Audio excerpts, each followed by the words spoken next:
Chers téléspectateurs, nous passons à présent à notre débat principal centré sur la révolution du 23 juillet 1952 et ses événements, ses réalisations pour le peuple égyptien. Et pour aborder ce sujet, nous avons le plaisir d'accueillir au bout du fil Monsieur le Général Mohamed Zaki, qui est expert stratégique. Sabah al-Khir, ya fandem. Bonjour, Monsieur le général Mohamed Zaki, expert stratégique. Bonne fête à vous à l'occasion de la glorieuse révolution du 23 juillet. Au début, si nous parlons de la révolution du 23 juillet, que représente cette journée pour vous? La révolution du 23 juillet est la révolution mère de notre réalité. Elle a été lancée pour réaliser la justice sociale et pour récupérer la dignité du peuple égyptien et la dignité des forces armées après la défaite de 1948.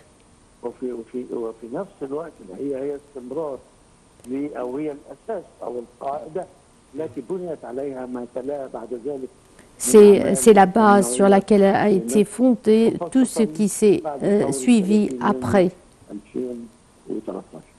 jusqu'à le 30 juin 2013.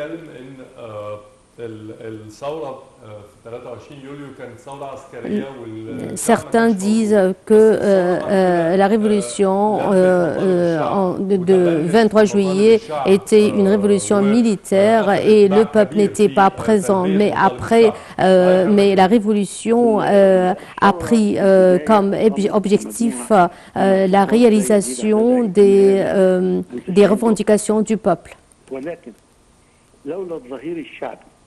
Sans l'appui du peuple, cette révolution n'aurait pu réaliser son succès.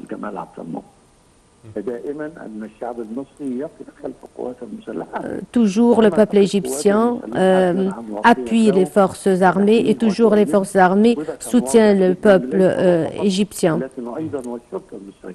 Et c'était le cas lors de la révolution du 23 juillet et le 30 juin 2013.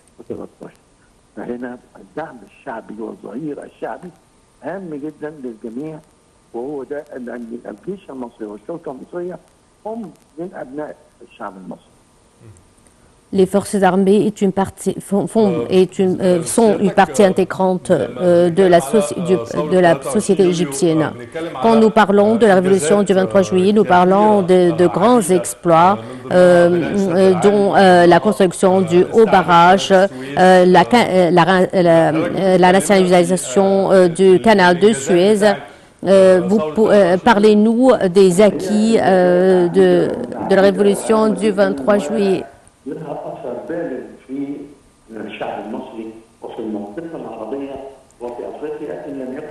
La révolution du 23 juillet avait un grand impact, non seulement en Égypte, mais dans le monde arabe et en Afrique.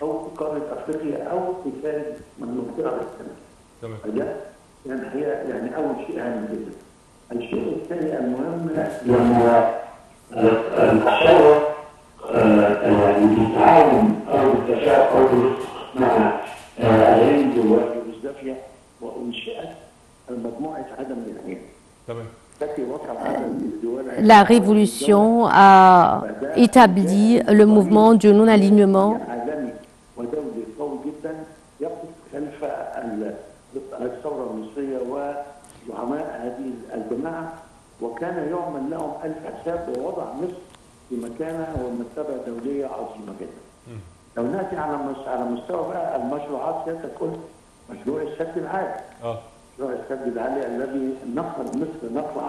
Parmi les grands projets qu'a réalisé la révolution du 23 juillet, la construction du haut barrage d'Aswan,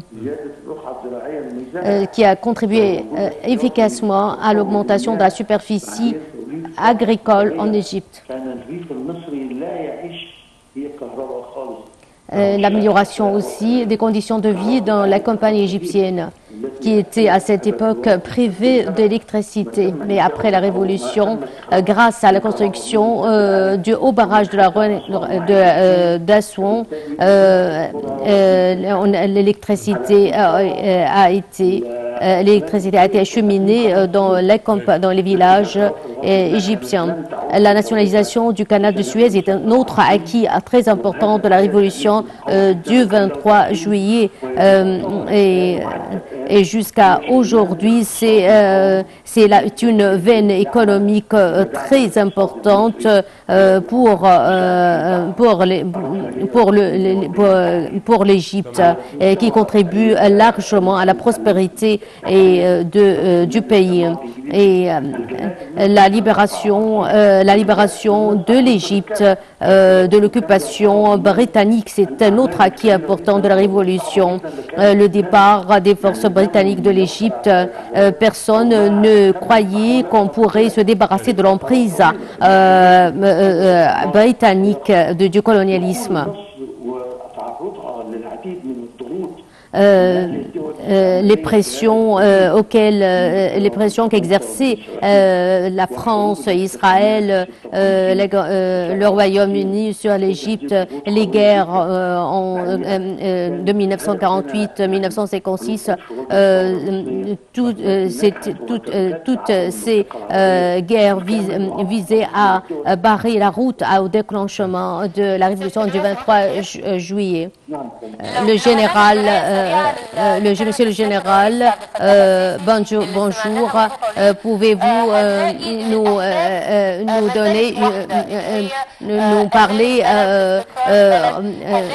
nous faire un rapide aperçu?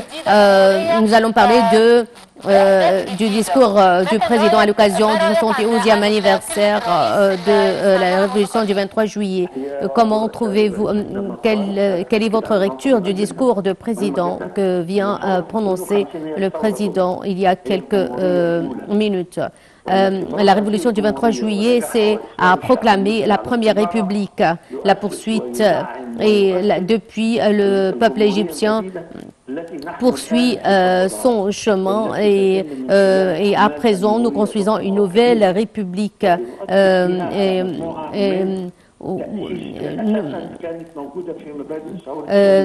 basée sur des principes qui existaient depuis la révolution de la révolution du 23 juillet.